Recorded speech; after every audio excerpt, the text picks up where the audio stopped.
வருவாயை பெருக்குவதற்கான முயற்சிகள் எடுக்கலன்னு எந்த அடிப்படையில் சொல்றாரு?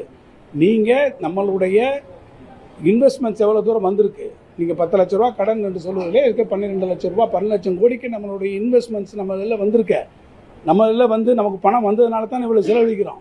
எங்களுக்கு வரக்கூடிய பணத்தை வைத்து எவ்வளவு தூரத்துக்கு எங்கள் எஸ்ஓடிஆர்லேருந்து வரக்கூடியது. இன்னொன்று பார்த்தீங்கன்னா எஸ்ஓடிஆர் எவ்வளவு நமக்கு வர வேண்டியது 25% தான்.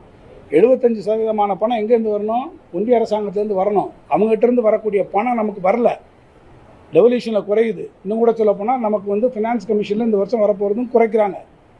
எல்லா விதமான கன்சைன்ஸை நம்ம தொடர்ச்சியாக நான் அதில் சொல்லியிருக்கேன். நமக்கு வர வேண்டிய பணமே எவ்வளோ வரலைன்றதை நான் உங்களுக்கு சொல்லியிருக்கேன். இவ்வளவுக்கு அப்புறமும் நம்ம எந்த சொல்லியிருக்கக்கூடிய வெல்ஃபேர் ஸ்கீம்ஸ் நிப்பாட்டிருக்கோமா? 1,15 லட்சம் பேரில் இருந்த மகளிர் உரிமை தொகை 1,31 லட்சம் பேருக்கு நம்ம கொண்டு கொடுத்துருக்கோம். பொங்கல் பரிசு தொகை கொடுத்தோம். எந்த சொல்லியிருக்கக்கூடிய எந்த வாக்குறுதியும் நாங்கள் குறைத்து வைக்கலை. எல்லாவற்றையும் நிதி மேலாண்மையின் காரணமாக இருக்கிறதுக்குள்ள தான் நாங்கள் பண்ணியிருக்கோம். நீங்களும் பண்ணுங்கள்.